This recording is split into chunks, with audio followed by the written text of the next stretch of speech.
Jimmy, we've been very concerned about your deep ball. We were asking Kyle about, this is, the throws are good yesterday, I'll be honest. It's like about 3 practices in training camp. But anyway, right. You know how this goes. Yep. Is there any concern with you as far as those connections? No concern. I mean, we stayed after yesterday, worked on a couple of them, and we hit a nice one today. So it's obviously it's good to you feel better about it when you do hit them. But it's probably one of the hardest things to do in football, and it's probably one of the last things that kind of a quarterback receiver get in connection with. So we're working at it every day, just like everything else. Is it harder when you got a guy with uncommon speed like that? I mean, have you ever played with anybody who's quite that fast?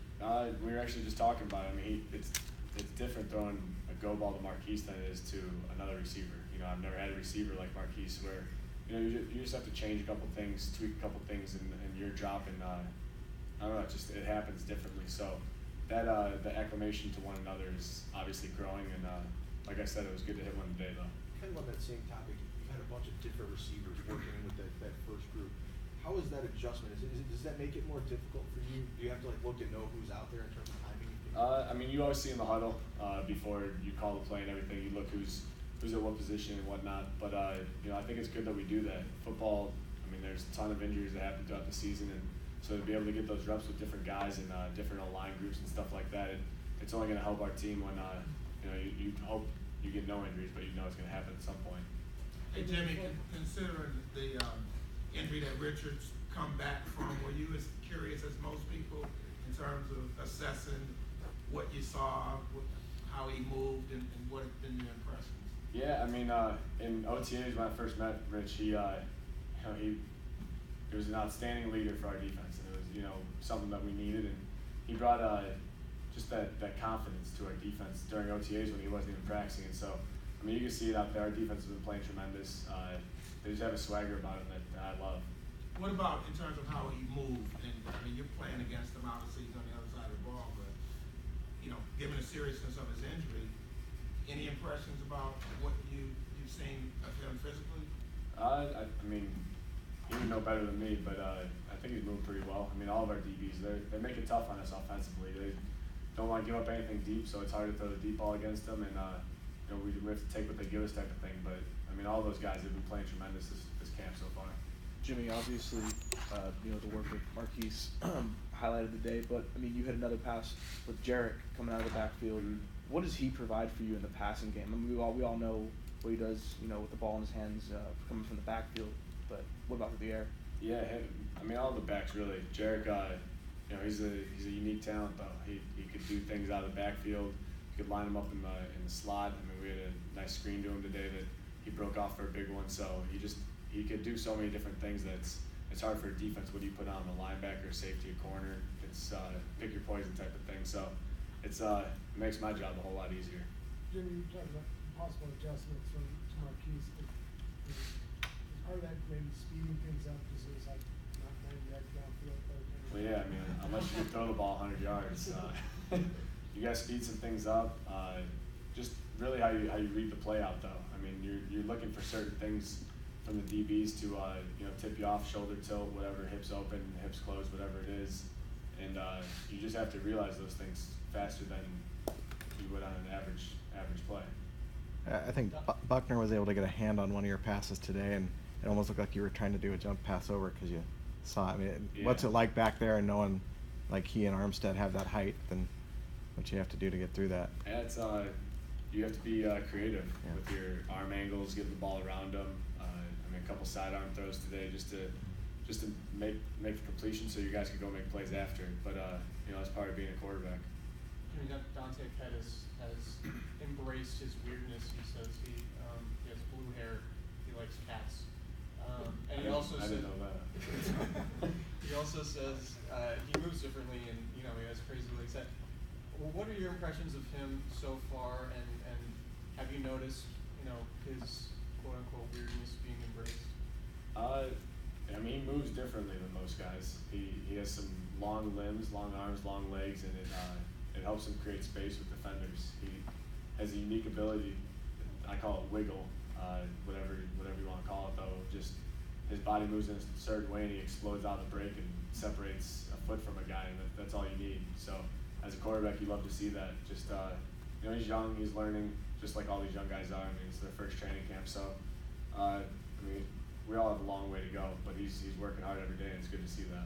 Would you consider him, I mean, I know it's still early and he has a long way to go, but just at this point, just given his route running and things like that, is he at a pretty advanced stage for being so new at this level?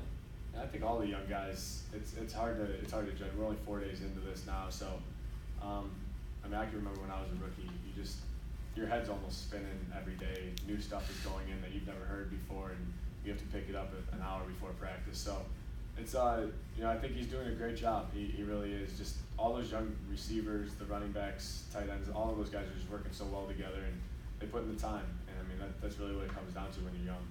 Are you losing your voice a little bit? Yeah, a little hoarse today. Yeah, a lot of yelling out there, man. Some long days. So. It seemed like You mentioned being creative with your arm angles. We've seen you do that, sideline throws and whatnot. Do you attribute that to anything, like growing up playing baseball, that sort of stuff? Yeah, I mean, yeah, I played shortstop and stuff like that, so it turned into, obviously, just kind of came naturally, I guess. But yeah, I don't know. It's not like I'm thinking about it; just kind of happens. You don't work on it. I mean, it's just a. Oh no, I work on it. Oh, you do. Yeah. I mean, it's kind of fun to work on those weird throws, but I always heard Brett Favre did it when he played, and he had some of the craziest angled arm throws that you'll ever see. So you never know. I mean, when you get into a game, bullets are flying. You never know how you have to throw it. Is it something where you find a stationary object and try to throw around it, or how does one practice put those things? You could be on the run. You could be stationary. When you got 10 300-pound men in front of you, it's you gotta be creative sometimes. You talked last week about the scrutiny you're under in your personal life. Do you feel that out here today too on the practice field, just on a July day that everyone wants to know what you're doing? No, I mean, I love going out there. You know, the fans have been awesome, cheering for us and stuff like that. It makes practice so much more fun when you have the fans watching, and you know, it kicks us up a notch, and we start, you know, going that much harder, and defense starts going that much harder. It's you know, playing football for a living doesn't get much better. Do you feel any more pressure than before in practice because there's such a scrutiny on you? No, not at all. I put a high standard on myself to begin with, and you know, it's hard for me to reach that, but every day I try to. How is this camp different from a Patriots camp? And what are similarities too?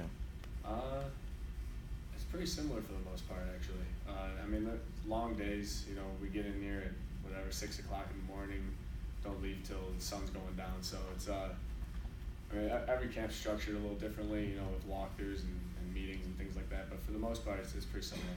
You mentioned Dante's unique ability with his limbs to kind of get separation. Is Kendrick Bourne, does he kind of bring a similar slippery skill set to the table? Yeah. I've said it about KB before. He's got that wiggle to him too. It's different how the two of them do it, and that's part of you know, being a quarterback and just learning your guys. And I mean, we see each other so much, we watch each other on film that you start to. I mean, even if the guy took the number off, you could watch him on film and know exactly who it is by how his body moves, and that's just how much time we spend together. But it's nice having those guys, you know, at my disposal. Can you talk about the process of building the chemistry with Pierre? Took 4 days in the camp. Obviously, he missed yesterday, day off. It took 4 days to finally get a completion and 11-on-11s with him. What's that been like to build that chemistry with him? It's been good. You know, having a vet like P, he one of those guys comes in, works hard every day, and you know, you really appreciate that as a quarterback. You know, it just sets the standard for the rest of the receivers. And he's got a unique skill set to him. You know, he's so powerful, and when he separates from the receiver, I mean, when he catches it, any one of them could be a house call, just with how physical and how fast he is. So, you know, it's good to have him out there always, but you know, we're working on the connection still, obviously. Obviously, it's early, but it seems like the defense, once they got the pads on, got a little bit more pressure on you. Can you talk about what you've seen from them? Yeah, they've been playing good. You know, I think the O-line as a whole has done a good job for me. The pockets have been clean for the most part. You know, we got a couple here and there that we got to clean up, but you know, for the most part, I think it's been a clean pocket. Those guys up front, you know, that trench life during camp is no joke. So, you know, I tip my hat to those guys. When a receiver in mid-route raises his hand, does that always signal a go route? like I'm changing the route and I'm going deep? I can't give you all of our secrets. But yeah, I mean, you're talking about what Dante did today? You're right. Yeah, I mean, he smoked the dude at the line of scrimmage. His wiggle came into effect, and it was a house call. Okay. So that's not always a go route, but it could be always a go route. Could be. Find out. Thanks.